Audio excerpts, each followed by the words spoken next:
on gère pas son temps, on gère son énergie parce que c'est la denrée la plus rare et qui vraiment nous manque. On manque d'énergie. Le corps, c'est votre premier allié, donc ça veut dire qu'il faut en prendre soin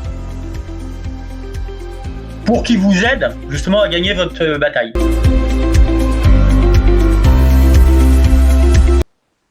Bonsoir à tous, je suis très heureuse de vous retrouver ce soir pour un nouveau lundi pro du Rasso. C'est le premier de cette saison 2025-2026.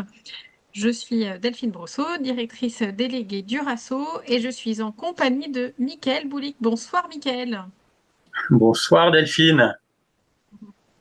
Alors on est très heureux de vous retrouver ce soir pour un premier thème qui va lancer notre année, un bon thème de rentrée, puisqu'il s'agit de vous rendre plus efficace. Alors, pas n'importe comment.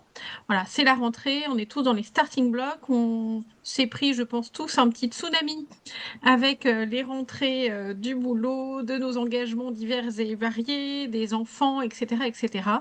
Donc, l'idée, c'est de repartir du bon pied en cette rentrée. Et pour ça, on va vous donner un certain nombre de conseils pour être efficace sans s'épuiser. Voilà, avec une petite touche en introduction de scoutisme, hein, on est nombreux à avoir prononcé notre promesse louveteau ou louvette de faire de notre mieux. Voilà, on a le sens de l'engagement et le goût de l'effort qui nous a été transmis. Mais l'idée, c'est aussi d'avoir une juste posture et de faire ça avec une juste mesure. Et donc, voilà, de gagner en productivité, en efficacité, sans frôler le burn-out. Et donc, je suis très contente d'être ce soir avec Mickaël, qui va nous donner plein de conseils, 10 conseils pour justement être efficace.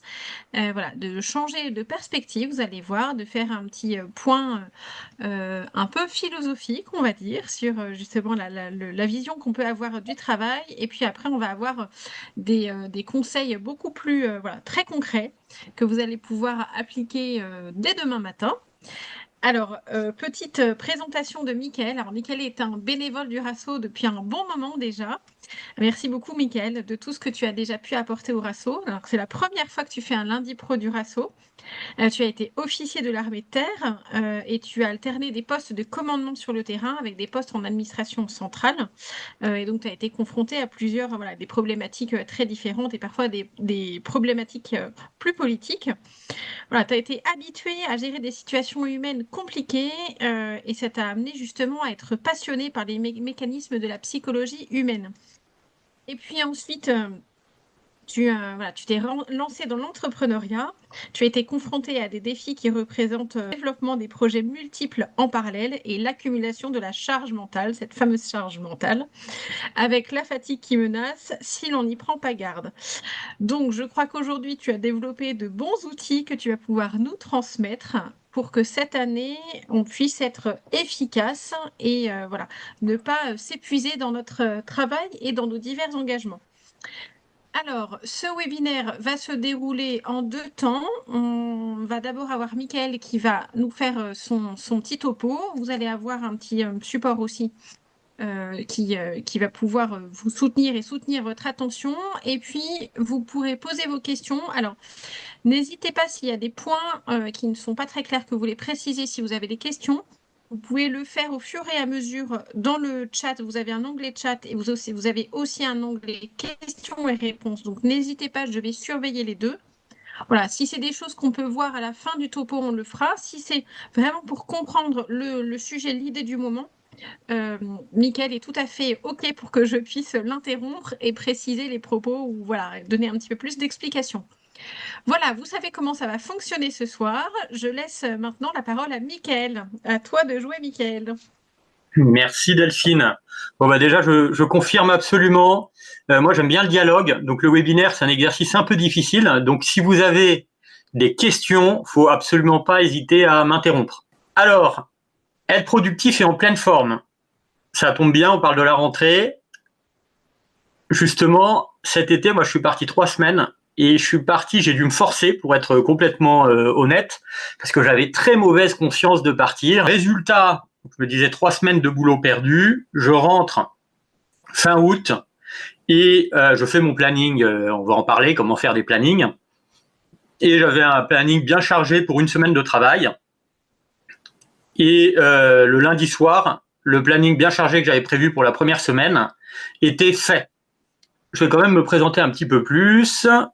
Bon, alors pourquoi est-ce que je viens vous parler de ça?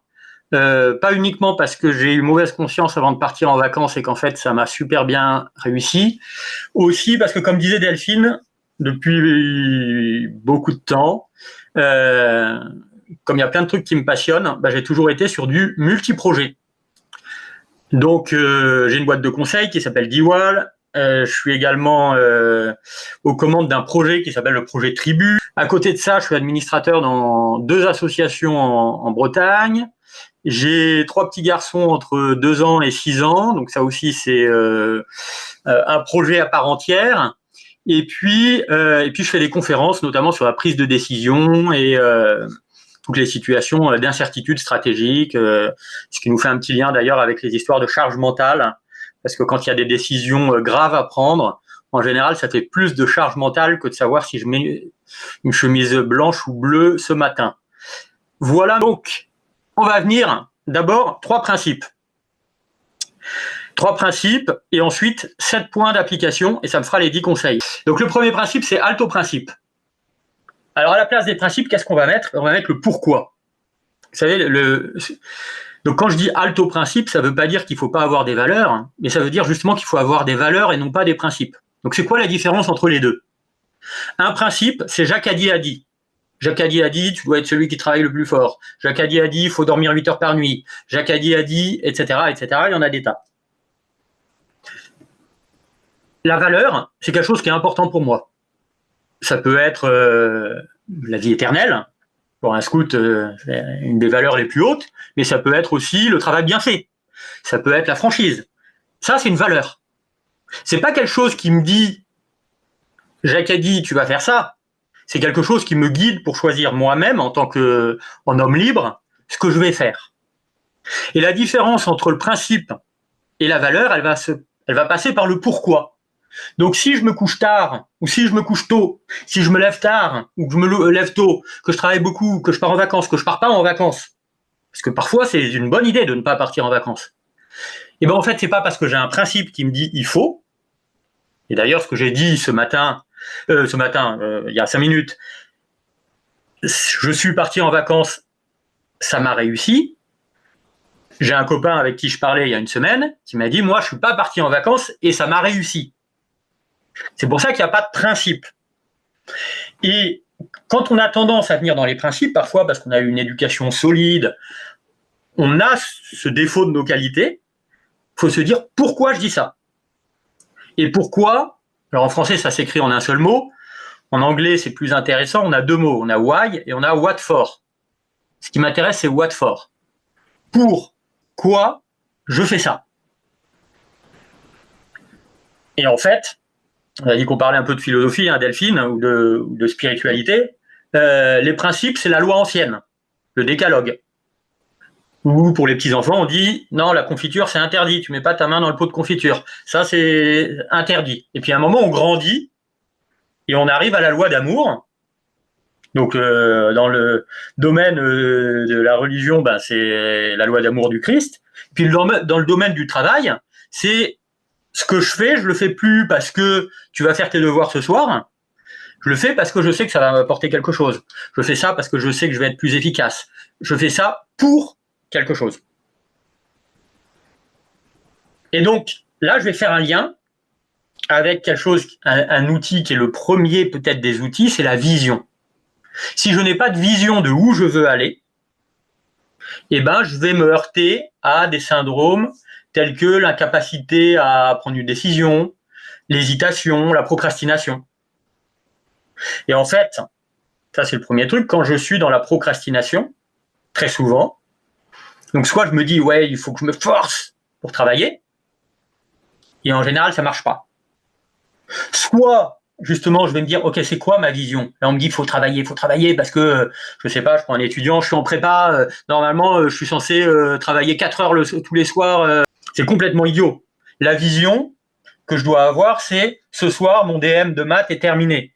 Ou demain soir, mon appel d'offres pour mon client est terminé. Ok, terminé, ça veut dire quoi? Ça veut dire que j'ai fini de remplir le paragraphe 1 qui n'est pas fini, et que le reste, j'ai fait la mise en page, et que j'ai envoyé le mail. Et bien, vous allez vous rendre compte très rapidement que souvent, s'il y a une procrastination pour faire un truc comme ça, le fait de travailler la vision et de la rendre plus claire va lever en fait la procrastination. Alors c'est une mauvaise nouvelle pour les apprentis de l'héroïsme, parce que du coup j'ai aucun mérite, en fait j'avais envie de gagner un bras de fer avec moi-même, et en fait il n'y a plus de bras de fer. Mais la bonne nouvelle, c'est que pour l'ouvrier de la vigne, j'ai fait mon travail. Donc le premier truc, c'est quand il y a des problèmes, quels qu'ils soient, se dire est-ce que ma vision elle est assez claire, elle est assez précise. Et deuxième truc, si ma vision n'est pas assez claire, est-ce que j'ai une vision assez claire de comment je vais découper le saucisson pour pouvoir l'avaler? Quand on est au coin d'un feu dans une soirée et qu'on veut manger un gros saucisson, si on le met d'un seul coup dans la bouche, c'est un truc assez tout fait. Si on le coupe en rondelles, ben on sait qu'en général le saucisson il est terminé et on se dit oula, on a déjà terminé le saucisson. C'est pareil pour le travail qu'on a à faire et pour lequel on procrastine. Et là, encore une fois, je vais ni être dans le principe de ok, il faut que je travaille encore plus dur, ou il faut que je flingue mon week-end. Tant pis, je vais m'enfermer, mais ma femme et mes enfants me verront pas, ou je vais dormir moins longtemps la nuit.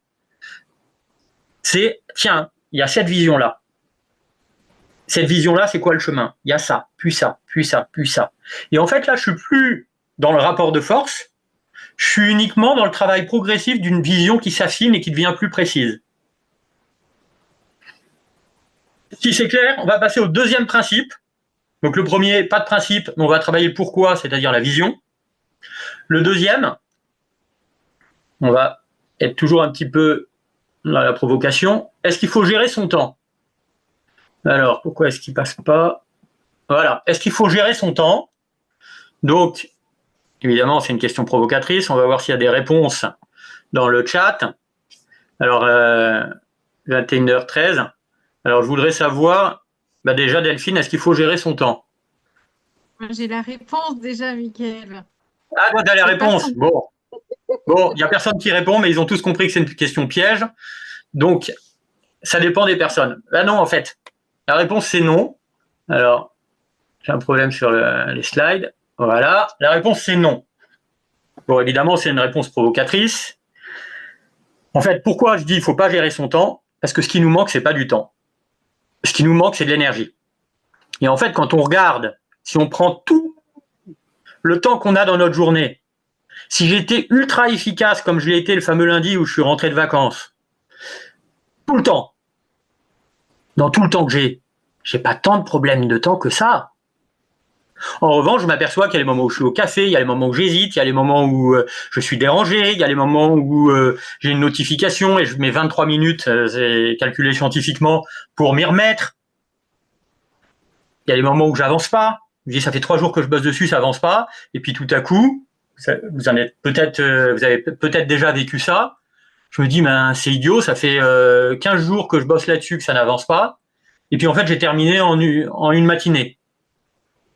Et en fait, la réponse derrière tout ça, c'est que ce qu'il va falloir gérer, c'est l'énergie.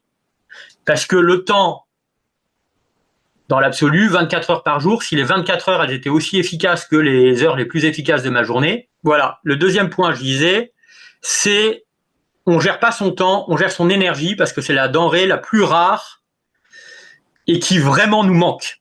On manque d'énergie. Alors maintenant, on va voir le troisième principe. Alors vous inquiétez pas, les cas pratiques, ça va être justement dans les 7 conseils que je vous ai préparés après, qui vont être des déclinaisons en fait de ces 3 premiers conseils.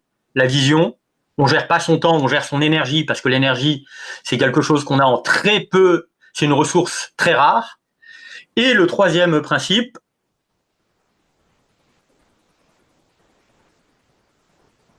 voilà, votre corps, c'est votre premier allié. Un allié, il faut le traiter comme un allié. On a 2 façons de traiter notre corps qui vont pas, surtout quand on a été scout. C'est mon corps, c'est mon esclave, parce que je suis un dur. Et là-dessus, je vous renvoie une citation, je crois que c'est du cardinal Van Thuan, qui disait « Ton corps, c'est comme un cheval, c'est le meilleur ami de l'homme, si jamais il est bien dressé. » Et à ce moment-là, il faut en prendre soin parce que si tu l'abîmes, bah, tu n'en as qu'un seul et il ne t'amènera pas au bout de la course. Et inversement, si c'est lui qui fait ce qu'il veut, ceux qui sont montés à cheval et qui savent ce que c'est qu'un cheval qui va manger l'herbe ou les fleurs dans les fossés comprendront de quoi je parle, et ben ton cheval, il va te pourrir ta vie. Et ben ton corps, c'est pareil. Le corps, c'est votre premier allié, donc ça veut dire qu'il faut en prendre soin pour qu'il vous aide justement à gagner votre bataille. En prendre soin, ça ne veut pas dire en faire votre patron. Et ça, c'est l'autre écueil. Mon corps devient mon maître. Mon corps n'est pas mon maître, mon corps est mon meilleur allié. Alors, j'ai Delphine qui m'envoie un petit message comme quoi elle va nous rejoindre. On continue. Le corps, donc, qu'est-ce que j'entends par là? Ouais, Delphine. C'est bon, me revoilà. Je suis désolée, j'ai une connexion qui d'habitude fonctionne très très bien et là qui est très instable. Mais Eh ben, écoute, ce que je te propose, c'est que visiblement, quand tu perds la connexion, tout le monde a une connexion qui continue très bien. Donc, je continue et puis je te laisse nous rejoindre au fur et à mesure. Donc, là, je parlais du corps. Le corps qui est votre allié. Et je parlais des deux écueils qui sont soit mon corps, je vais en faire mon esclave, et en fait, comme je le respecte pas, ben, il y a un moment, ça me revient à la figure. Soit, au contraire, ça devient mon maître. Ça, c'est moins courant chez les gens du Rasso, parce que quand on a été scout, on a appris à dire que ben, c'est l'âme qui est en premier. Mais c'est un écueil quand même qui, dans le monde où on vit, nous concerne. Donc maintenant que mon corps, c'est un allié, et ben, ça veut dire quoi? Ça veut dire que je vais me poser la question, pour être productif tout en allant bien, est-ce que je le traite comme un allié et est-ce que je comprends comment il fonctionne? Le premier élément, c'est que la pensée vient du mouvement. Il y a des anthropologues, etc., qui montrent que justement c'est le fait d'être en mouvement qui permet l'apparition de la pensée chez l'être humain. Mais il y a aussi ce qu'on observe chez l'enfant. Moi, mes enfants, évidemment, à l'école, ça correspond pas du tout à ce qu'on demande à l'école, et c'est pour ça qu'il y a un côté presque contre nature parfois de l'école. C'est que pour apprendre, quand je leur apprends des choses, je leur apprends à lire, je leur apprends d'autres langues, je leur apprends plein de choses, bah, ils bougent dans tous les sens. Et un enfant, plus il bouge, plus il va assimiler. Et d'ailleurs, moi, quand j'ai préparé cette présentation, au début, ben, c'était feuille blanche. Qu'est-ce que j'ai fait? Je suis allé marcher. Je vais marcher 1 heure, je reviens, je dis ok, c'est très clair, je sais de quoi je vais leur parler. Et donc le mouvement, c'est ce qui va permettre à la pensée d'émerger. Et donc ça veut dire que mon corps, eh ben, c'est pas juste un boulet traîné par mon âme. Ça, c'est la vision qui commence à la Renaissance. Mais avant, on savait que le corps, l'âme, c'est la forme du corps. Donc c'est intrinsèquement lié. Le mouvement. Il y a tous les sujets de l'alimentation, du sommeil, de ma respiration. On sait que la respiration permet de changer d'état d'esprit et changer le discernement. Le fait de bien respirer améliore le discernement. La lumière, le matin. Est-ce que ma première lumière, c'est la lumière bleue de mon portable ou est-ce que c'est la lumière du soleil quand j'ouvre les volets? Etc., etc. Alors ça, on pourrait faire une soirée entière pour parler de tous ces sujets, du rapport entre les petits actes très, très concrets de la vie quotidienne et comment la biologie fait que ces actes-là ont un impact sur mon esprit, mon âme. Là, on n'a pas le temps d'aller dans le détail. En revanche, ce que j'ai le temps de vous dire, c'est, si vous êtes dans cette réflexion, comment je fais cette année pour être plus productif tout en étant en forme, ben, il y a un premier point à faire, c'est j'invite mon meilleur allié à dîner ou à prendre un café et je regarde, est-ce qu'ensemble, on fait un bon binôme? Est-ce que je prends en compte mon corps dans mon organisation? Ou est-ce que mon corps, c'est quelque chose que j'ai complètement laissé de côté? Donc, on a vu 3 principes. Le premier, c'est, je n'avais dit pas de principe, mais c'est, on travaille sur la vision et le pourquoi. Le deuxième, qu'est-ce que j'avais dit déjà? Il faut pas gérer son temps, il faut gérer son énergie. Et le troisième, le levier de tout ça, ça va être mon corps. Et donc, je vais devoir m'incarner pour réussir à être productif et en forme. Autrement, c'est un échec assuré. Donc, par rapport à ça, maintenant, on va voir des conseils beaucoup plus concrets sur la mise en pratique. Est-ce que déjà, sur les principes un peu généraux, on est au clair et où est-ce qu'il y a des questions, des points de blocage. Si c'est le cas, on peut répondre maintenant et sinon on passe tout de suite au concret, je fais quoi dans ma vie quotidienne. N'hésitez pas à poser vos questions. Je regarde et le chat et le petit onglet questions-réponses. On vérifie les deux. Donc, si vous avez des petits doutes ou des petites questions, on peut y répondre maintenant. Sinon, on peut continuer. OK, tout est très clair. Super. Merci Tout est pour très vos clair. retours. Alors, Génial. Vous suivez, on continue. Ok, eh ben, on continue avec la première application. Ça va être que, vous vous souvenez, premier principe, non, deuxième principe, on gère pas son temps, on gère son énergie. Et deuxième principe, on fait attention à son corps. Eh ben, le premier truc, ça va être de dire, je vais gérer l'énergie au cours de ma journée. Au cours de ma journée, sauf si je suis un surhomme, mais même si je suis un surhomme d'ailleurs, ben, dans ce cas-là, autant bâtir des empires encore plus grands. Il y a des moments où je vais avoir beaucoup d'énergie et des moments un peu moins. Et si les moments où j'ai beaucoup d'énergie, je fais des trucs dérisoires qui ne demandent pas beaucoup d'énergie, justement, ben c'est du gaspillage. Exemple, j'arrive au bureau, je regarde mes mails. Regarder ces mails, c'est pas compliqué. Ce qui est compliqué, c'est de terminer le gros dossier que je dois rendre pour demain soir. Et sur lequel je procrastine parce qu'il est difficile, il y a un travail de rédaction, c'est hyper délicat parce que le client est extrêmement exigeant, que mon N+1 l'est également, etc. Donc, j'identifie les moments durs, et ces moments durs, je vais faire ces choses-là. D'ailleurs, dans ce principe de gérer l'énergie, il y a aussi le principe des gros cailloux et des petits cailloux. Est-ce que Delphine, tu connais cette anecdote?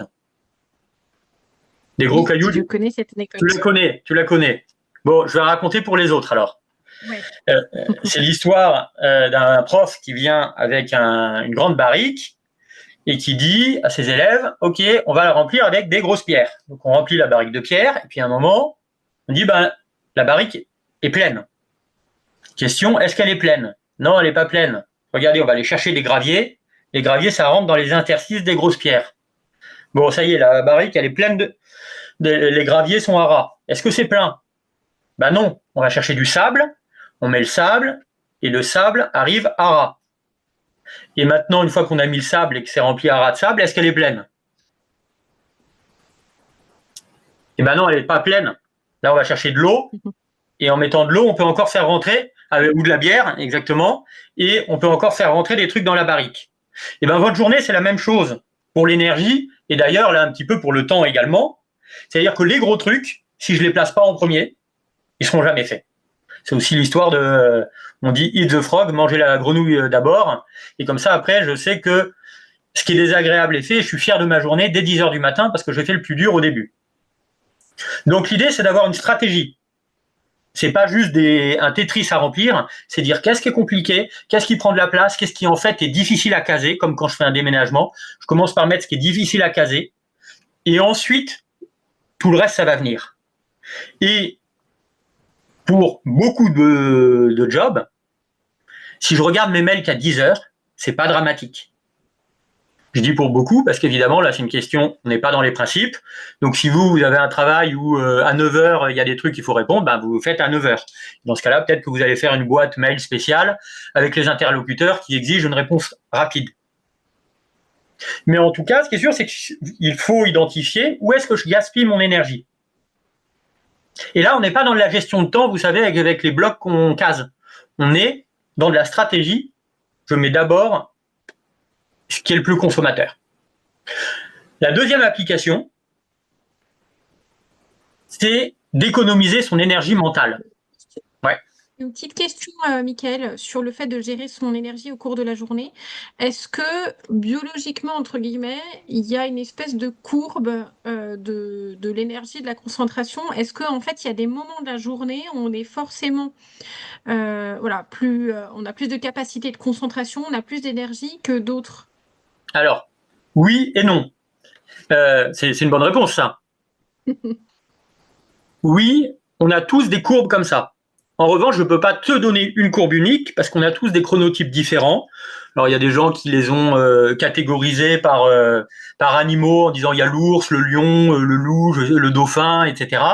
Donc, il y a des gens qui vont être plus en forme le matin, d'autres en milieu de journée. Il y en a certains qui vont avoir une bosse de forme le matin et une bosse en fin d'après-midi. Donc, ça va dépendre des personnes. Si vous tapez chronotype animaux, normalement sur Google, vous devez trouver des trucs. Oui, je vois, il y en a, c'est fin de matinée, fin d'après-midi. Ça dépend des personnes. Il y a différentes. C'est comme par rapport à l'alimentation. Il y a des gens, ils vont prendre plus de viande, plus de légumes, etc.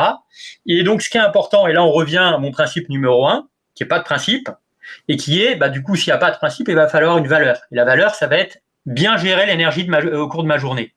Donc, je vais apprendre à me connaître. Quand est-ce que je suis efficace? Quand est-ce que je suis en forme? Quand est-ce que je observe que j'ai passé 1 heure devant mon écran et qu'en fait, j'ai bullé et qu'il n'y a rien qu'à avancer? Si je m'aperçois que c'est en fin de matinée, ou juste après le repas, juste après le repas, par exemple, moi c'est mon cas, c'est plutôt juste après le déjeuner, je vais passer des coups de fil. Parce que je sais que les coups de fil, ça ne me demande pas beaucoup d'efforts. Mais il y a des gens qui ont cette courbe qui est différente. Donc le plus important, c'est pas que je vous donne une courbe unique, qui n'existe pas, c'est vous. Observez-vous. Il y a des gens qui sont du soir, il y a des gens du matin. Ça répond à ta question, Delphine? Oui, hyper clair, merci. Voilà, et en effet, ça peut changer en fonction des événements et de l'âge. Tout à fait, d'où l'importance de se connaître et de s'observer. Le deuxième point qui va avec, c'est économiser son énergie mentale. Là, je vais parler d'un truc terrible qui est les to-do list. La to-do list, c'est une tragédie. On écrit plein de choses sur un papier, sur une feuille A4. Pendant la journée, on en fait un quart ou un tiers. Et à la fin de la journée, on est désespéré parce qu'on n'a fait qu'un quart ou un tiers. Et du coup, le lendemain, on recopie la to-do list ou on la refait, on complète la feuille qui est de plus en plus noire. Et évidemment, c'est pas motivant. Le problème dans la to-do list qui est faite de cette façon, c'est qu'en fait, on va traiter la même tâche plein de fois. À chaque fois que je vois préparer le webinaire pour Delphine, je me dis, tiens, c'est quoi? Et donc là, il y a un peu d'énergie mentale qui est gaspillée là-dedans, à dire, oui, non, pour Delphine, je sais que mercredi, j'ai prévu ma matinée où je vais bosser dessus. Ou pour Delphine, il faut que je la rappelle parce qu'il faut qu'on se cale sur l'outil qu'elle va utiliser pour le webinaire. Donc cette réflexion, je vais la faire 15 fois tant que préparer le webinaire n'est pas coché. Alors là, je vais vous donner la réponse en très rapidement, et ceux qui ont envie d'aller plus loin, je vous donne une référence qui, moi, a changé ma vie de to-do list. C'est ce bouquin qui est absolument extraordinaire. Et je vous fais donc le résumé très rapidement. Ma liste sur laquelle je mets toutes les idées qui me passent, c'est ce que j'appelle ma boîte d'entrée. Et cette boîte d'entrée, je ne vais la traiter qu'une fois. Et en fait, je vais faire la différence entre ma boîte d'entrée, qui est tout ce qui me vient à l'esprit, relire Guerre et Paix, rappeler Delphine, préparer, amener mon costume chez le pressing pour le mariage de la fin du mois, répondre pour l'invitation au séminaire de la semaine prochaine, préparer le dossier pour mon appel d'offres, etc., etc. Et en fait, dans cette liste où j'ai mis tout ce qui m'est passé par la tête, il y a plein de choses qui sont de nature très différente. Il y a des choses que je peux faire immédiatement.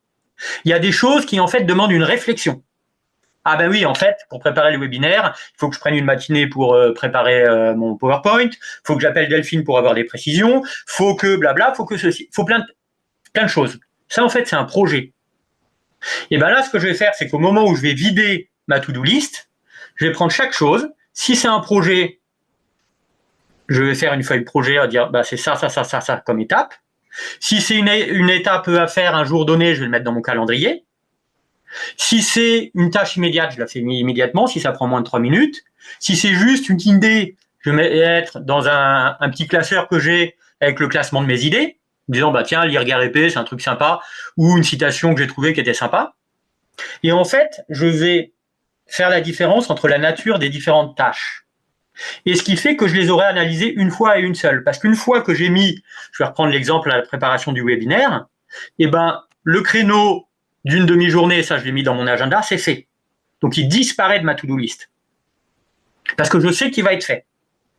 Appeler Delphine, j'ai mis par exemple, j'ai mis une alerte sur mon téléphone, ou j'ai mis pour le coup sur ma liste des actions immédiates à faire, appeler Delphine. Moi, par exemple, j'ai une liste avec tous les gens que je dois appeler quand je serai en voiture. Je vous rassure, j'ai un kit main libre, mais pour exploiter ce temps en voiture, j'ai une liste des gens à appeler. Et cette liste, je ne la regarde que quand je suis en voiture. Donc, je me dis pas 15 fois, tiens, faudrait que j'appelle un tel. Parce qu'à chaque fois, c'est une micro-décharge d'énergie qui, en fait, fatigue. Et donc, là, ma liste avec les 15 choses que j'ai à faire, les 20 choses que j'ai à faire, à la fin de la journée, elle est vidée. Parce que quand je vide ma to-do list, je prends maximum 3 minutes par action pour la traiter. Donc, soit je le fais tout de suite si c'est faisable en 3 minutes, soit je le mets dans mon système d'organisation qui fait que je suis serein et donc j'ai suffisamment confiance dans mon système, donc je sais que cette affaire ne sera pas ratée.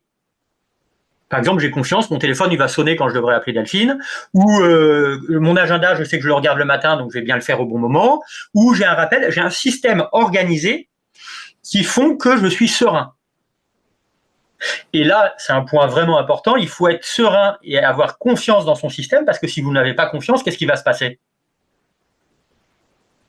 Qu'est-ce qui va se passer, Tagui? Alors, soit il va y avoir des ratés, mais pas forcément.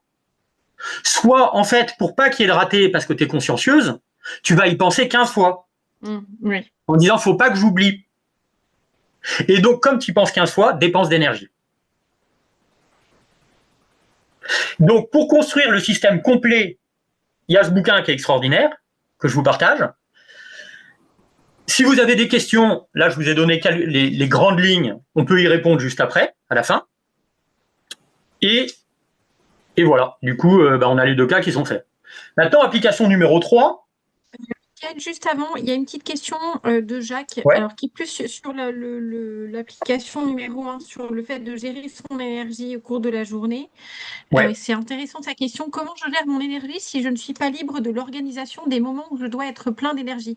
Par exemple, dans le cas d'un enseignant qui doit assurer son cours à des horaires coup de mou. Ah c'est une très bonne question.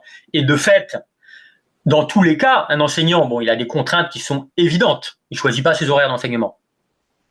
Mais un chef d'entreprise, il ne va pas choisir ses horaires de rendez-vous. Il choisit certains trucs. Il choisit l'emploi du temps de ses collaborateurs. Mais ses actionnaires ou ses clients choisissent son emploi du temps. Donc on est tous contraints par quelqu'un d'autre.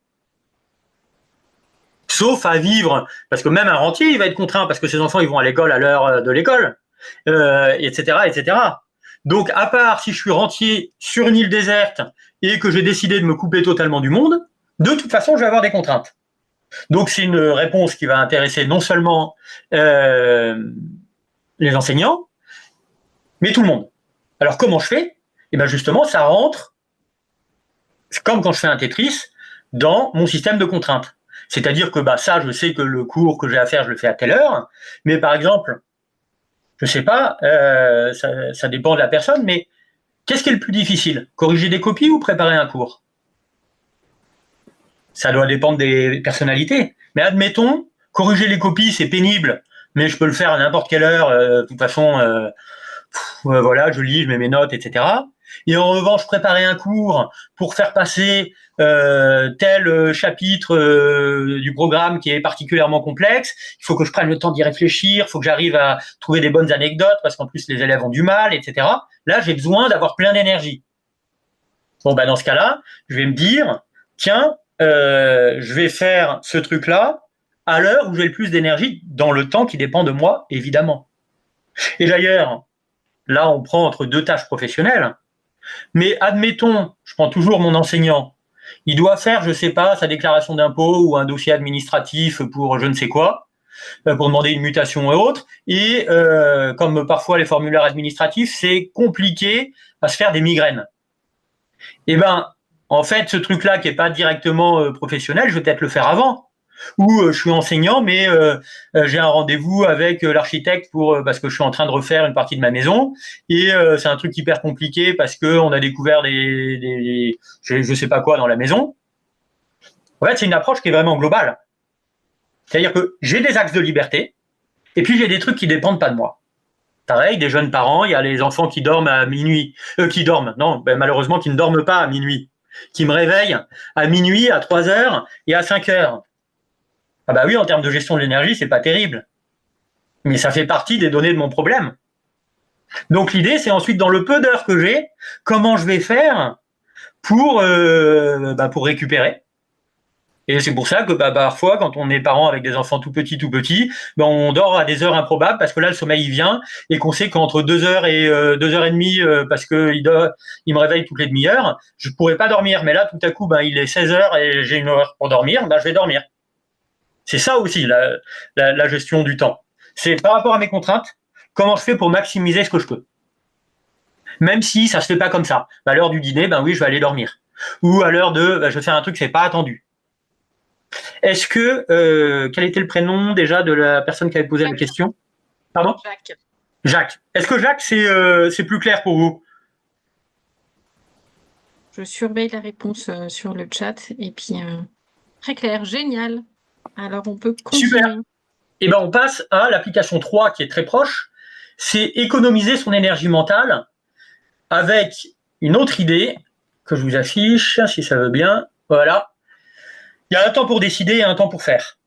À chaque fois que je prends une décision, c'est le problème des to-do list qui sont brutes, comme je disais. Donc on a vu, vous vous souvenez, il y a la to-do list avec toutes les idées qui viennent. Et en plus, Jacques cumule 4 petits, donc il aura compris tous les exemples que j'ai donnés. Bravo Jacques pour cette belle famille. Donc j'ai ma to-do list brute et je la transforme une fois pour tout en to-do list opérationnelle, c'est-à-dire des choses que je peux faire immédiatement sans réfléchir. Préparer mon webinaire, ça demande de réfléchir.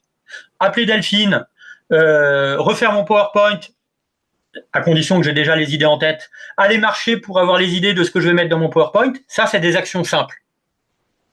Et il faut absolument se dire, il y a un temps pour décider, un temps pour faire. Mais je passe pas mon temps à redécider. Alors, pour appliquer ça, je vous donne le principe qui, moi, m'a aidé à changer un peu ma vie. C'est quand j'ai compris qu'il fallait que le matin, je prends 5 minutes, prends une feuille toute blanche, et, ah oui, avec le fond d'écran, on la voit pas, c'est pas grave. Je prends une feuille toute blanche, surtout pas un écran, parce qu'un écran, ça met en hypnose et après, on n'est pas efficace, et de me dire, OK, aujourd'hui, je fais quoi? Là, je me dis, OK, aujourd'hui, je fais ça et ça, que je récupère dans tout le travail que j'ai fait de traitement de mes to-do list ou de mes projets en cours. Je décide. Et là, j'ai une vision. Vous vous souvenez, on a parlé de la vision aussi au début. Très claire de la journée, elle va se passer comme ci, comme ci, comme ci, comme ça. Et une fois que c'est fait, là, je deviens un exécutant qui se pose pas de questions. C'est confortable parfois d'avoir quelqu'un qui nous donne des ordres. Et si vous faites ça, ce quelqu'un qui vous donne des ordres, ça va être vous. Donc normalement, ça va être un patron bienveillant, et donc ça va super bien se passer. Donc ça à retenir, j'ai un temps pour décider et un temps pour faire. D'où, d'ailleurs, le principe numéro 4, toujours pour gérer son énergie mentale, c'est les sollicitations extérieures. Il y a une étude, alors je ne sais pas comment elle est faite, mais ça me semble assez réaliste, qui dit qu'à chaque fois qu'on a un appel téléphonique, une notification ou un dérangement, on met 23 minutes pour se remettre dans du travail profond. Donc quand j'ai un travail profond à faire, plutôt que de mettre toute la journée à rédiger mon dossier, j'annonce aux personnes de mon équipe qui comptent sur moi. Delphine, excellente question. Et Delphine Brosseau, je veux bien que tu la mettes de côté, comme ça on y répondra vraiment dès que j'ai fini ces 2 points. Donc, la sollicitation, vous voyez là, je perds 3 minutes parce que j'ai fait une erreur, c'est que j'ai regardé le message qui s'affichait sur mon écran. Quand on fait un travail profond, comme par exemple terminer un dossier compliqué, on considère que c'est 23 minutes pour s'y remettre. Donc pour ça, il faut s'organiser. Moi, je préviens mon associé, je lui dis, écoute, là, je vais passer en mode avion. Je préviens différentes personnes et les personnes pour lesquelles je dois être le plus disponible, et je bloque tout. Et en fait, ce dossier, au lieu de mettre une journée à le faire en étant dérangé 15 fois, je vais mettre 1h30. Et après, j'ai tout le reste de la journée pour être disponible, rappeler, etc. De toute façon, si vous étiez en réunion, je ne pense pas que vous répondiez au téléphone quand vous êtes en réunion. Donc pourquoi est-ce que vous répondez au téléphone quand vous êtes en réunion avec vous-même? On dit aime ton prochain comme toi-même. Vous respectez suffisamment votre prochain pour pas prendre le téléphone quand vous êtes en train de discuter avec lui. Bah, faites la même chose avec vous. Donc, j'attaque une tâche. Tant que la tâche n'est pas terminée, je ne réponds pas. Et surtout, souvent, les tâches, c'est 5 minutes.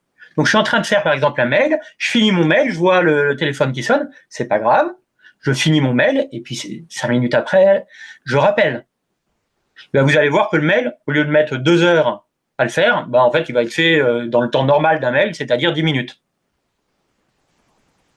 Et le dernier point pour économiser son énergie, votre boîte mail n'est pas un plan d'action. Et là, on revient à l'histoire de la boîte mail du matin, on dit « Ah tiens, il y a ça, je réponds, etc. » Et en faisant ça, en fait, qu'est-ce que vous faites sur votre journée? Est-ce que vous êtes le patron de votre journée? Non, vous subissez votre journée d'une façon très confortable parce que c'est du pilote automatique qui m'empêche de me poser la question de qu'est-ce qui est vraiment important. C'est une question qui est parfois inconfortable. Qu'est-ce qui est vraiment important? À ce moment-là, je me dis, ok, ce qui est vraiment important, c'est ça. Donc, on a vu le gros caillou d'abord, Eat the Frog d'abord. Je bloque mon téléphone, je bloque mes notifications, je fais ça. Ensuite, je vérifie peut-être que si j'ai un métier où il y a beaucoup d'échanges, je ne peux pas me permettre d'être une journée pas joignable. Donc, je prends une demi-heure pour faire le mail que j'ai, je le fais, je rappelle les gens, je rentre dans un nouveau tunnel de travail profond, une demi-heure, trois quarts d'heure. Trois quarts d'heure, on dit que biologiquement, c'est le temps idéal pour du travail profond. Je passe sur une nouvelle tranche de trois quarts d'heure, mais je l'ai décidé. Et le moment où je vais traiter mes mails, c'est parce que je le décide, et pas parce qu'en fait, je suis happé comme Alice au Pays des Merveilles, vous savez, dans le trou du lapin blanc, et hop, de mail en mail, la journée se passe. Donc là, c'est reprenez le pouvoir sur votre journée. Et vous répondez quand vous avez décidé de répondre, et pas parce qu'en fait, il y a le soulagement de « je savais pas trop où j'en étais », chic, inconsciemment, chic un coup de fil, chic un mail. Non, votre journée, c'est vous qui construisez votre journée. Et là, vous dites, ok, il y a un tel, il va falloir que je le rappelle. Mais c'est une décision consciente. Et pour arriver à cette décision consciente, d'ailleurs, il y a un truc qui marche bien. Quand quelqu'un appelle, souvent le réflexe, c'est j'attrape mon téléphone, hop, je réponds. Prenez 3 secondes pour le regarder, le téléphone. Je regarde mon téléphone et en pleine conscience, je dis, ok, lui, je vais lui répondre. Et je décroche. Mais je décroche comme un acte conscient et pas un acte réflexe et compulsif qui est « Ah, il y a quelqu'un. Ah, excuse-moi, Delphine, il y a quelqu'un. » Je prends les 3 secondes pour laisser sonner. Et vous vous rendrez compte que c'est pas si facile que ça au début, parce qu'en fait, on a une compulsion de la main qui veut décrocher. Et c'est pas grave si ça raccroche avant que vous ayez décroché. Au pire, vous rappelez. On n'est plus au téléphone qui sonnait et où on n'avait pas le numéro comme dans les années 80. Donc on peut rappeler, c'est pas grave. Est-ce qu'on répond tout de suite à la question de Delphine, ou est-ce que on passe au point 6? Alors, est-ce que tu peux me la redonner, s'il te plaît? Alors, comment gérer l'imprévu dans une journée type, dans une journée de ce type? Ouais. Alors, en fait, on revient au premier principe, c'est qu'il n'y a pas de principe. Et on revient à la réponse que j'ai donnée à Jacques, c'est que les contraintes, elles s'imposent à moi. Je prends un exemple type, j'ai un enfant qui pleure, je vais pas dire, ah ben, non, je suis en travail profond, donc il va attendre une demi-heure. C'est pas possible. Parfois, j'ai mon patron qui vient, c'est pas possible non plus. Et ben là, on revient à la réponse que j'ai faite à Jacques. Ça fait partie de mes contraintes. Et de fait, il y a certaines personnes qui ont des vies qui sont plus contraintes que d'autres. C'est comme ça. En revanche, ce qui est sûr, c'est que dans l'espace qui est celui de ma liberté, est-ce que je fais usage de ma liberté ou est-ce que je m'aliène moi-même et je m'asservis à la technologie, aux notifications, etc. C'est ça la question. Et ce que je disais sur les 3 secondes avant de répondre, même si j'ai un patron très exigeant, si j'attends 3 secondes avant de décrocher pour travailler ma pleine conscience et de lui répondre par un choix libre et pas par un choix d'angoisse parce qu'il me stresse, il verra pas que les 3 secondes, j'ai décidé de pas lui répondre. Là, je parle de 3 secondes, hein, au sens propre. Je ne parle pas de le faire attendre une demi-heure. Il y a parfois certaines personnes qui ont des N+1 ou des patrons, ils ne peuvent pas faire attendre une demi-heure. Mais par contre, 3 secondes, je peux. Et donc, c'est là où je dois voir où est mon espace de liberté. Et cet espace de liberté, il faut que je m'en empare pour retrouver une forme de souveraineté par rapport à ça. Parce que certes, j'ai peut-être un patron très exigeant, à commencer par des enfants en bas âge, très exigeant comme patron. Mais c'est pas mes enfants en bas âge qui m'obligent à regarder mes notifs quand elles arrivent. C'est pas mes enfants en bas âge qui m'obligent à regarder ma boîte mail avant de décider ce que je vais faire aujourd'hui.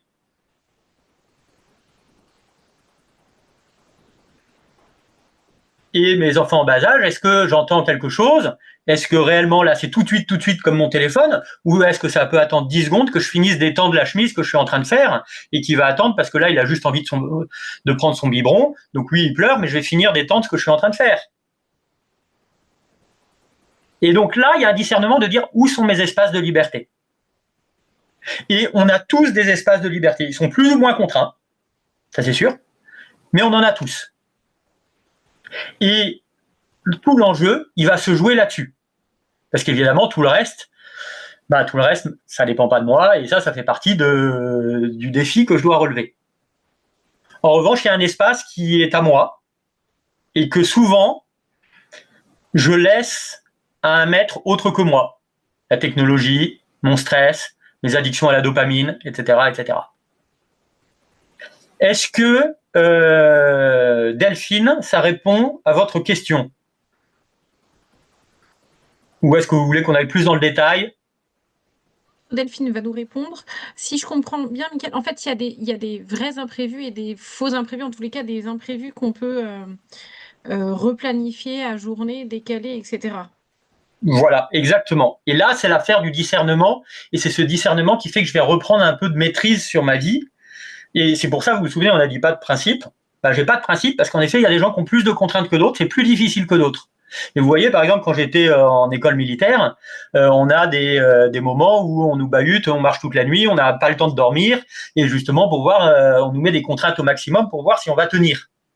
Et ben justement, quand on est en école militaire, on apprend à dormir pendant 5 minutes quand on est dans le camion et que pendant la nuit blanche, et ben le camion nous emmène de là à là. Et ben on apprend 5 minutes, je fais une sieste flash. Et ben je reprends mon temps sur un truc qui pourtant est ultra contraint. Donc c'est ça l'idée. Mickaël, toujours pour gérer l'imprévu, est-ce que tu te fais un planning de la journée? Donc j'entends qu'a priori c'est ce que tu fais, mais est-ce que tu te dis je remplis ma journée par exemple à 75% parce que je sais que l'imprévu va me prendre 25% de ma journée. Tu vois concrètement comment tu Je gères ça? comprends. Alors justement, c'est super, ça nous amène au point suivant qui est minuter intelligemment. Le minutage et le plan que je fais de ma journée renvoie au principe numéro 1. Ce ne sont pas des principes, c'est pas une prison que je me fais pour moi-même. C'est une façon de construire ma vision qui va me donner un cap pendant la journée. Donc par exemple, là, ce matin, je me dis, tiens, je prépare mon webinaire. Bon, en fait, je l'ai fait vendredi. Vendredi, je me disais le matin, je fais le webinaire. Et l'après-midi, j'avais un autre dossier à faire. J'ai pas besoin de mettre des trous. Le but, c'est pas de se dire, je vais avoir 20 sur 20 ou 19 sur 20 ou 18 sur 20 sur la réalisation de mon plan. Si mon plan, je sais pas, j'ai un ami que j'ai pas vu depuis 6 ans qui débarque à la maison, le plan, il saute complètement, c'est pas un problème. C'est une façon. Dans l'armée, on dit what matters is the planning, not the plan. Ce qui compte, c'est le process de planification, c'est pas le plan. Donc le plan, il va peut-être sauter. Mais si j'ai réfléchi à aujourd'hui, c'est quoi les trucs sur lesquels je dois bosser, qui sont vraiment importants, et les premiers trucs que je dois faire avancer, c'est ce dossier-là, parce qu'il traîne, etc. Donc je vais essayer de me faire une bulle pour que ce dossier-là, il avance. Là, j'ai une vision claire. Et ce dossier, j'ai fait un minutage, j'ai dit, bon, à la louche, je pense qu'il prend une matinée, et la matinée, je la découpe en tranches de 45 minutes que je vais minuter avec un chronomètre pour éviter la loi de Parkinson. La loi de Parkinson, pour ceux qui n'ont pas la référence, c'est cette loi qui dit que plus j'ai de temps pour faire quelque chose, plus je vais mettre de temps. C'est pour ça qu'on va minuter. Je minute pour me dire, allez, ok, j'essaye de faire tout ça. Mais typiquement, là, quand je suis rentré de vacances, le lundi, j'avais fini toute ma semaine. Mon plan, il était explosé dès le lundi. C'est pas grave. Parce que c'est grâce au plan qui a été fait que je savais qu'il fallait ça, puis ça, puis ça, que pendant toute la journée du lundi, j'ai abattu des arbres jusqu'à la fin de la journée où j'ai dit, tout est fait.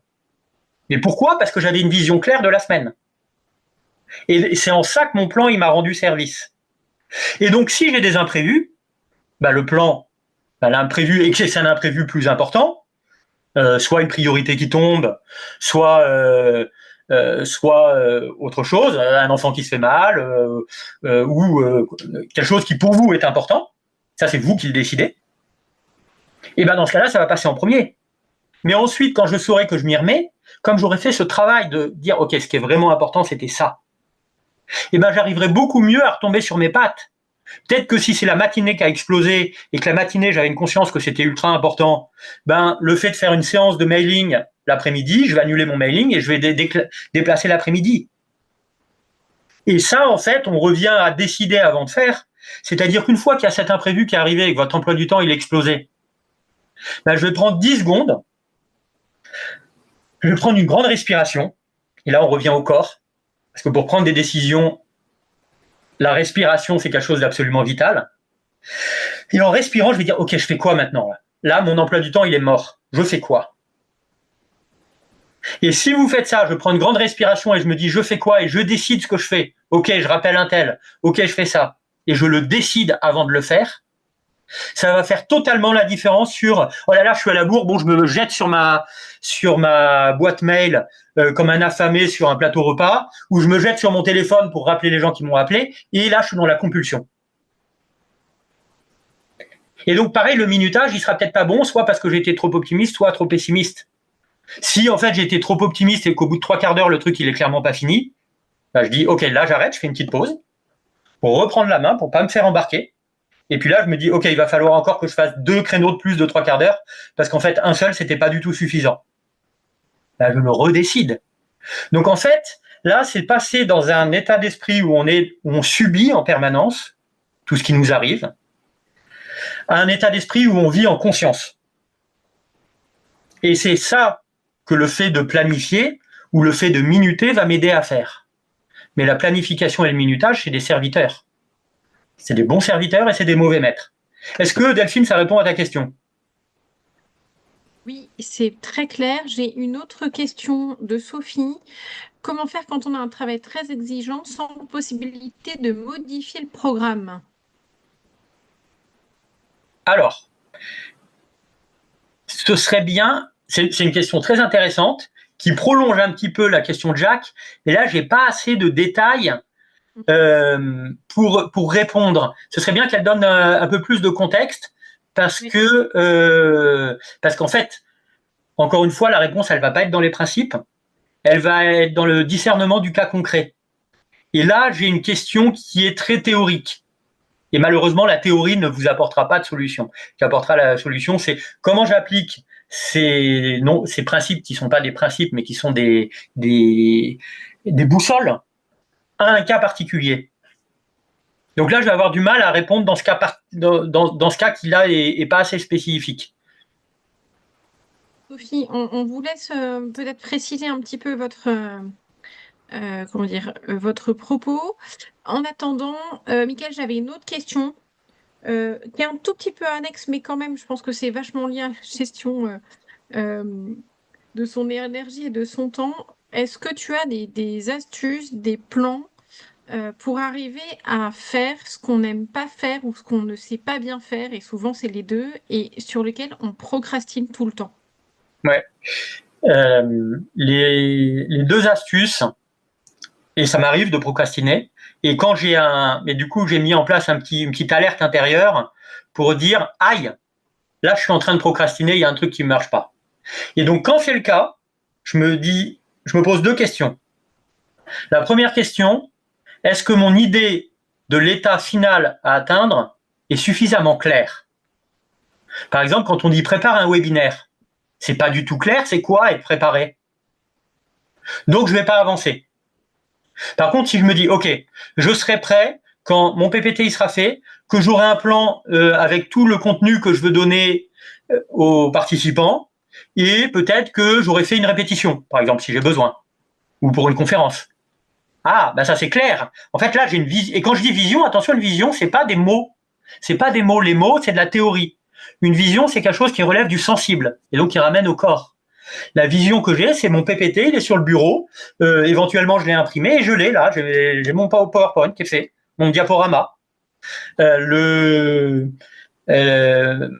séance, elle est prête. C'est je suis en train de le faire à ma femme ou à quelqu'un. Et en fait, c'est une image qui est sensible. Donc, le premier truc, est-ce que ce truc-là, je vois clairement ce que c'est?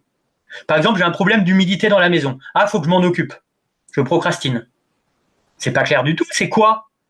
Donc là, la vision, ça va être la maison, elle est hyper saine.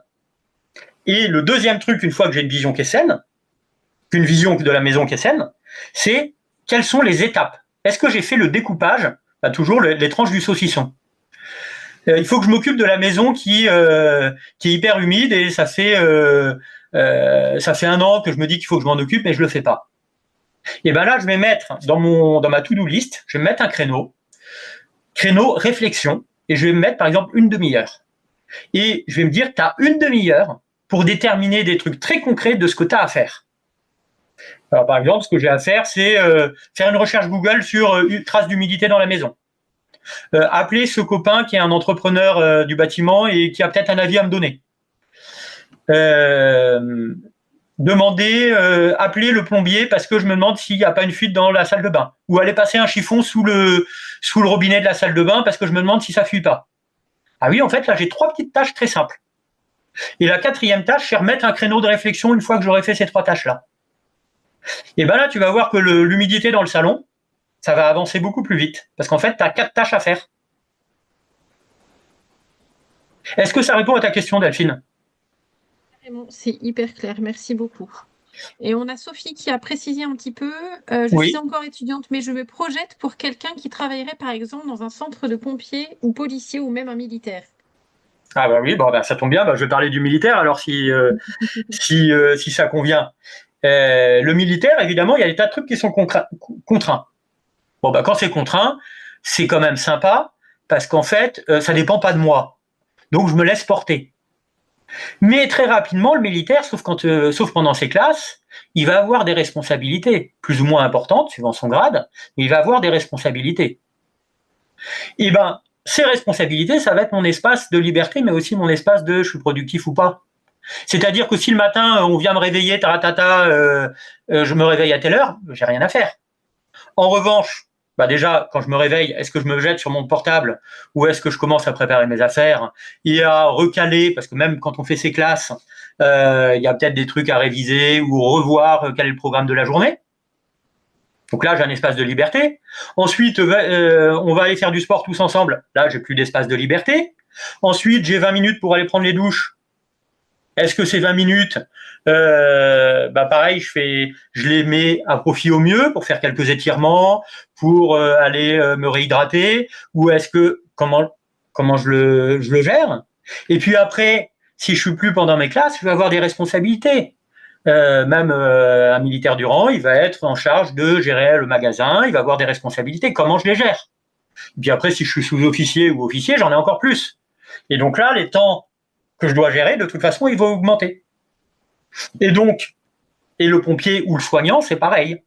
Il y a évidemment des tas de choses qui sont contraintes, avec des contraintes peut-être encore plus fortes que les militaires, mais en dehors de ces contraintes, par exemple, je pense à une infirmière qui fait des gardes, ils ont des emplois du temps démentiels, mais dans le temps que j'ai pour moi, est-ce que je l'emploie pour gérer au mieux ma maison parce que j'ai pas le temps d'aller faire les courses, etc. Pour gérer mon sommeil, pour gérer mon alimentation, faire un peu de sport alors que j'ai des contraintes qui font que je fais des nuits blanches, mais il faut quand même que je me maintienne en santé. Donc de toute façon, un espace de liberté, même les gens qui étaient en camp de prisonniers, ils en avaient. Et d'ailleurs, souvent, ceux qui ont survécu, c'est parce qu'ils se sont mis en place des petits rituels, justement pour se respecter eux-mêmes. On le voit, les gens qui ont survécu à des trucs effroyables. Et souvent, c'est qu'ils ont mis en place des petits rituels où ils lavaient leurs pauvres pantalons, de haillons, etc., où ils allaient se raser, ou en essayant de se dire le tout petit espace de liberté, je vais l'exprimer comme un homme libre. Et d'ailleurs, il y en a, ça a été encore plus beau, ça a été j'ai un repas misérable, mais la moitié de mon repas misérable, je vais le donner aux autres pour montrer que je reste un homme libre et que c'est moi qui décide. Donc, c'est comme pour Jacques, il y aura des contraintes dans ces métiers qui seront très très fortes, mais toute la bataille, elle va être sur le peu de temps qui restera, votre temps. On passe au dernier point, c'est déléguer et se faire aider. Et là, ça correspond à la gestion de l'énergie et au pas de principe. Souvent, on se fait pas aider parce qu'on a des principes. Non, mais tu comprends, quand même, moi, je fais ma part du travail. Ben oui, mais le but, c'est la vision. Le but, c'est que tout le monde soit au mieux. Si en demandant de l'aide à un collègue, un associé, moi j'ai même parfois ma femme qui me donne des coups de main pour mettre en page des documents commerciaux, parce qu'elle est bien meilleure que moi. C'est un peu la honte. Oh là là, je vais lui demander. Mais en fait, si je dis je le fais pas parce que c'est mon entreprise, c'est à moi de le faire, je suis dans le principe.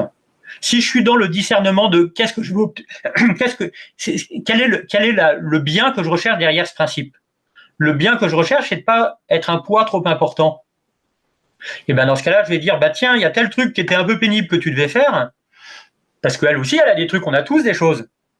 Et je vais les récupérer à moi, et pendant ce temps-là, bah, tu vas faire ça où tu es meilleur que moi. Et moi, je vais m'occuper d'aller faire je ne sais pas quelle tâche, qui d'habitude n'est pas dans ma gamelle. Puis là, je vais aller la faire. Là, je sors des principes pour aller dans juste l'intelligence. Tiens, comment on va faire pour augmenter le bien-être de tout le monde? Et donc, il y a des choses, parfois, je ne sais pas, par exemple, dans certains couples, il y en a un, il déteste faire la vaisselle et l'autre, ça ne le dérange pas. Mais par contre, il déteste passer les coups de fil à l'administration. Bon, bah, celui qui déteste passer les coups de fil, il va faire la vaisselle, et celui qui... et en fait, on s'arrange. Et là, on s'aperçoit, et l'autre, il va dire, mais non, mais moi, j'aime bien. Mais je lui demande pas parce que, oh ben non, ça se fait pas quand même, ça fait un peu, ça abuse. Non, si l'autre me dit que ça abuse pas, ça abuse pas. Et puis moi, à la place, ben, je vais aller changer les couches. Ou faire autre chose. Parce que peut-être qu'il y en a, ils supportent pas, et puis non, mais moi, c'est pas un problème. En revanche, moi, faire ça, c'est vraiment un poids pour moi.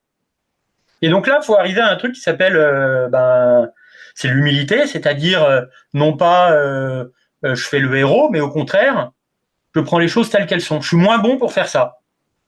Cette personne-là, elle est bien meilleure que moi, et moi, je vais mettre 2 heures, cette personne-là, elle va mettre une demi-heure. Ah ben, une demi-heure. Dans ce cas-là, il vaut mieux que pendant une demi-heure, j'aille faire le sale boulot qu'elle avait à faire. Je sais pas, je vais m'occuper de faire son repassage. Et pendant ce temps-là, en fait, elle va me faire gagner 1h30. C'est gagnant pour tout le monde. Mais évidemment, elle va me dire non, mon repassage, c'est quand même moi qui le fais, ça abuse de le faire par mon mari ou je sais pas quoi. Ah ben non, moi, ça abuse de faire ce truc-là, quand même, je pourrais me débrouiller. Mais là, je suis dans la fierté. Et pareil, non, je suis le patron, ça abuse de faire ça. Moi, j'ai fait ça au début de mes premières années de commandement. Il y avait des trucs que je faisais, je les faisais pas faire à mon adjoint parce que non, mais c'est bon, je porte. Mais pendant le temps où je porte ce truc, je ne donne pas ce que je suis le seul à pouvoir faire. C'est-à-dire du temps d'attention pour mes collaborateurs, du temps partagé avec mes enfants. Moi, je connais des gens, c'est ah non, je ne vais pas prendre de femme de ménage parce que ça abuse, etc. On a tous des principes. Il faut tous les jeter. Et se dire derrière ce principe, il y a quoi? Parce que derrière les principes, il y a des valeurs. Donc on passe de la loi ancienne à la loi nouvelle. La loi nouvelle, c'est qu'est-ce que je peux faire pour cette valeur qui est derrière mon principe? Et cette valeur-là, je veux la garder. Cette valeur, c'est que je respecte les gens et que je veux les aider et que je veux contribuer à la vie de la famille, à la vie de l'équipe, à la vie de mon entreprise.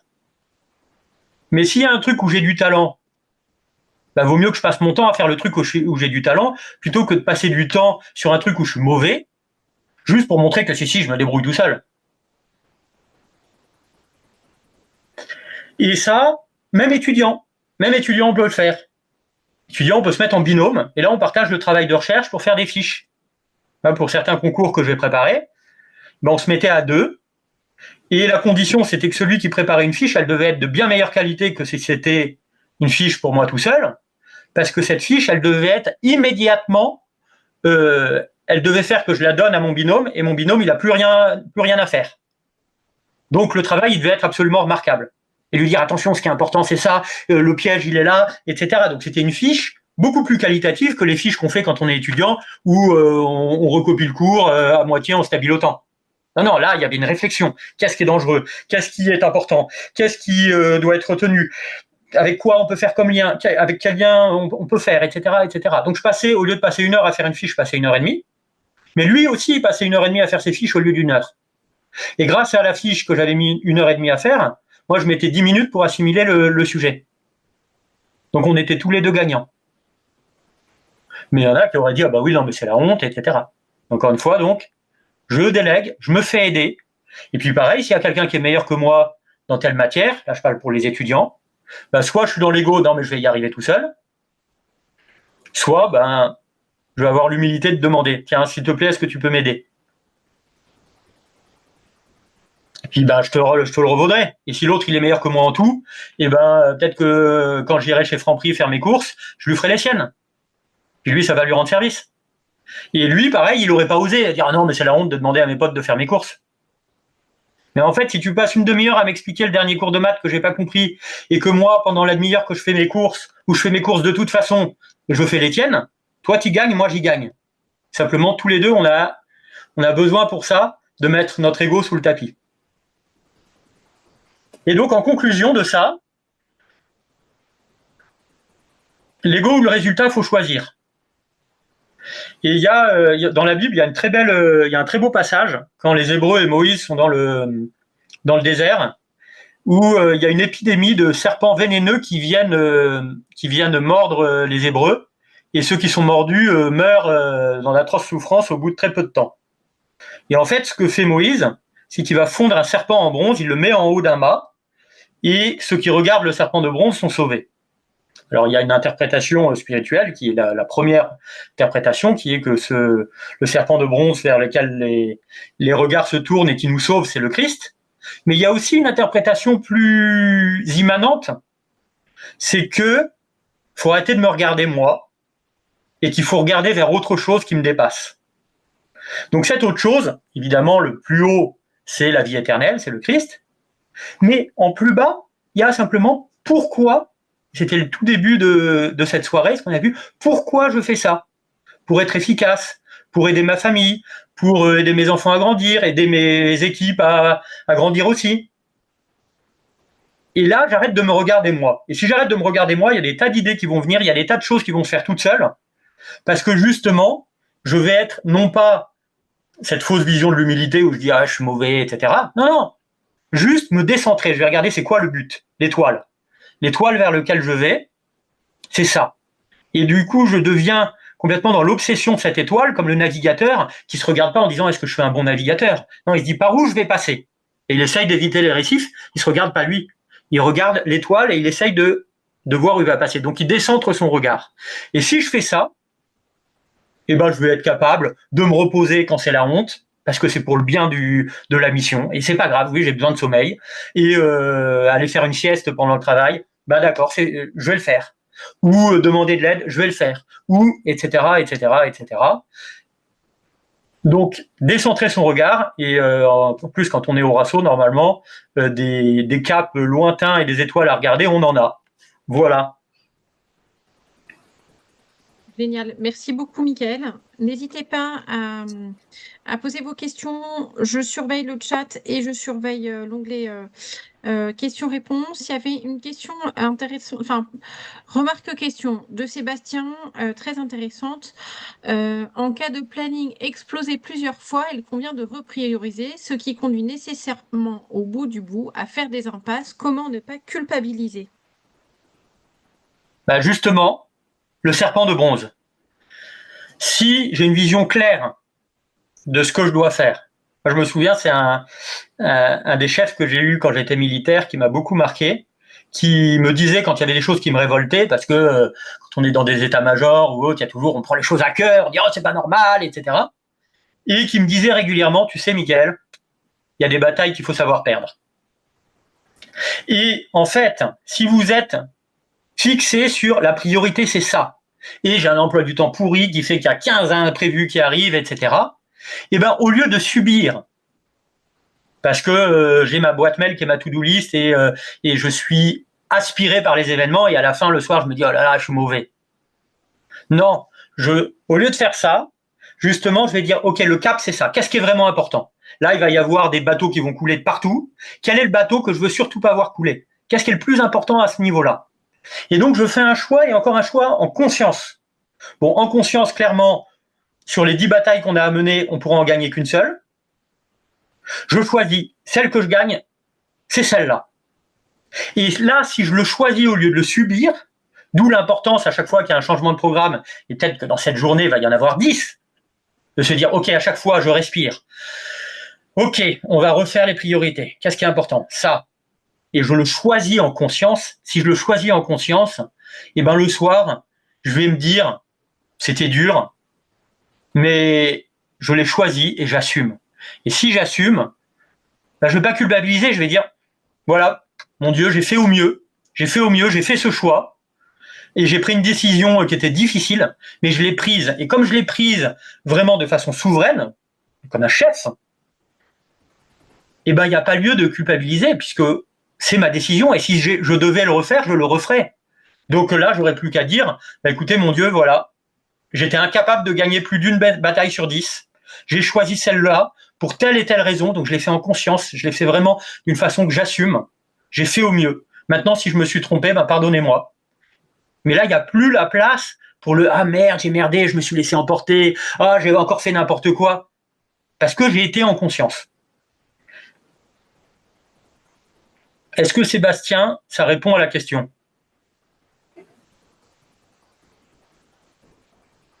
Attends un petit peu la réponse de Sébastien. Je regarde, on a plein de merci, mais oui, un grand, grand, grand merci, Mickaël.